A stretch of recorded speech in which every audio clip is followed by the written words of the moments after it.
Hi everyone, Lolly here. This is the second video of when I did one just a little while ago, and it's the little coffee cozies that you get around your coffee cup. I travel for work, so I have several of them. These are cute because they come with sunglasses, and this hotel does different themes.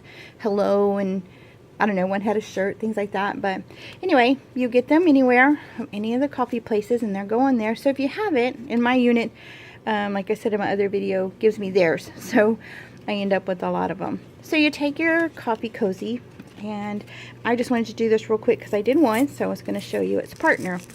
Because what I said in my video is that I always do it in pairs at least, so that if I'm putting them in a journal, then I have matching ones to go with the theme, or if I sell them on the shop, I'm assuming whoever wants them would want a pair also.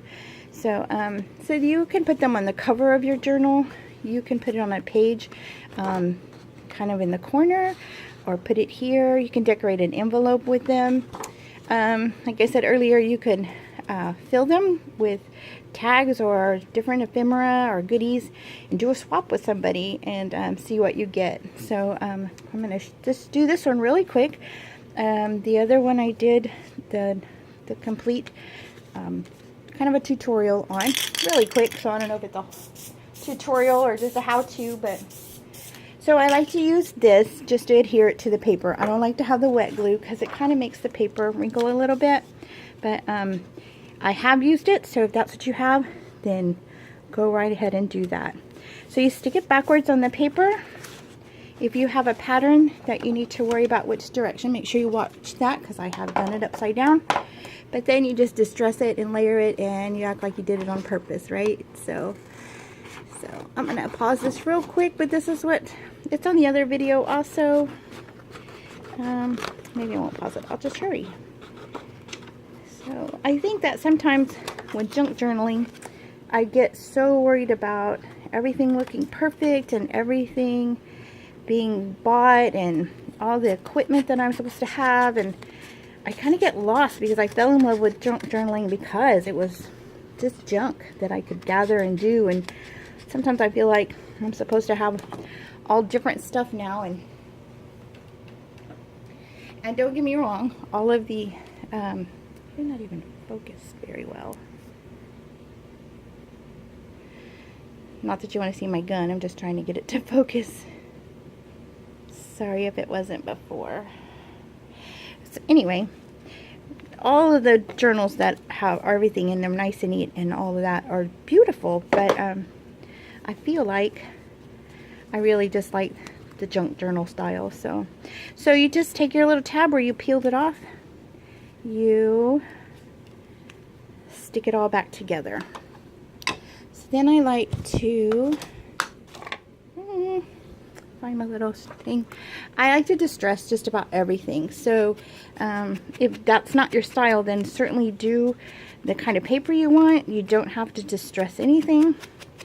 I'm just doing the back because I'm not sure what will be done with this, so I just do it for consistency.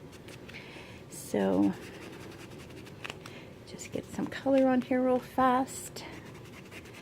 So I end up with several of these on each trip because we travel, and so we're always stopping for coffee, and we grab coffee on the way out the door at the hotels to go to the site where we're going to work. And so, and this is my Sloppy-O stamp pad. This is what not to do with the stamp pad, because that's what happens. All the felt comes off and it's all fuzzy. But I like to do it for this because I get frustrated dipping the sponge and putting ink on. It's my ADHD and my lack of time. I don't like to do all of that. So there it is. But don't do that with your ink pads because it really makes a mess. So here we go. So to do the matching color, I have such a mess on this table you would not believe. So put on here whatever you like. On my other ones I used old dictionary paper that had been tea dyed, and just a piece of paper I had tea dyed and inked the corners of. So lace burlap. My other ones have burlap on them. And then the stickers are just really hard cardboard stickers that I got. I don't even remember where. Again, I normally use wet glue, but it's just for hurry up sake for the video. You just glue this paper, or whatever you're going to put, you glue this on.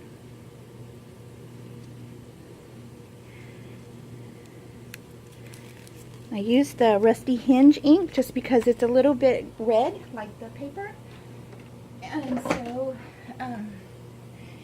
so then the other one has, here's the other one from the first video. So it has a piece of lace on there, so I'll cut that.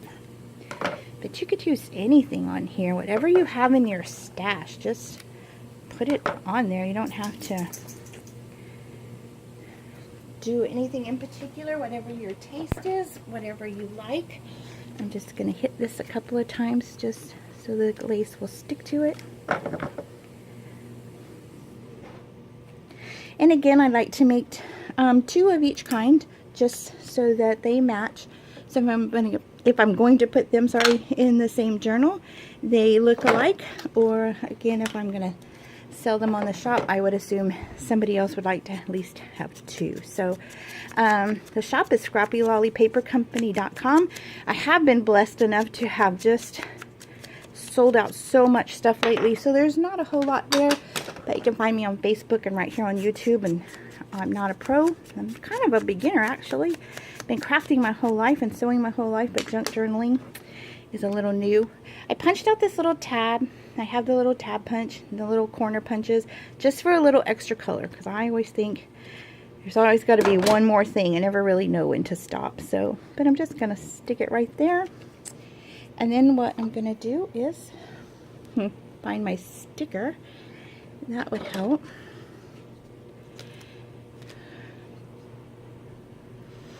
Okay, so even on the sticker you can distress a little bit. And then a lot of times when the sticker has these holes, I like to put little pearls, like flat back pearls or little metal pieces. I'm just putting a little glue on here just to make sure it sticks really well. My lace didn't stick out far enough. This one's a little bigger. That's okay. So we're going to put that, I'm sorry, I'm not even on the camera. So I just put a little hot glue, even though it's sticky, I put that on the back of there, tucked in this little tag. But that could be anything. I tore off pieces of paper for this one. So it really can just be anything you want to put on there. So, so here's my little pair. So I just wanted to show the second one. And this one's a little bit bigger, so I might just peel it off and make the lace stick out a little bit more, so they're a little more little cohesive together. So, but that's it. That's my little coffee cozy tutorial. There you go. You could put it around a jar if you don't glue it shut. Make a cute little vase decoration. Put it on the edge of a frame, the top of a frame, anywhere you need to have a pocket you can put in. I've used them in altered composition books. I have put them in journals. They're just great little tuck spots. Decorate an envelope with them, or again, do a swap. Pick a pair, fill it with tags and little goodies, things like that, and do a swap with someone. I think that would be so fun to do that. So anyway, there they are. This video will be up also. It was the first one, and this one I just wanted to show. I probably will put something on each end here, but I don't have it handy, so I don't want to waste your time looking for that. So thanks for spending a few minutes with me. Go out and find your little coffee cozies, or go out and buy coffee just so you can have the cozy and see what you can do with it. Have a great day, and thanks for stopping by.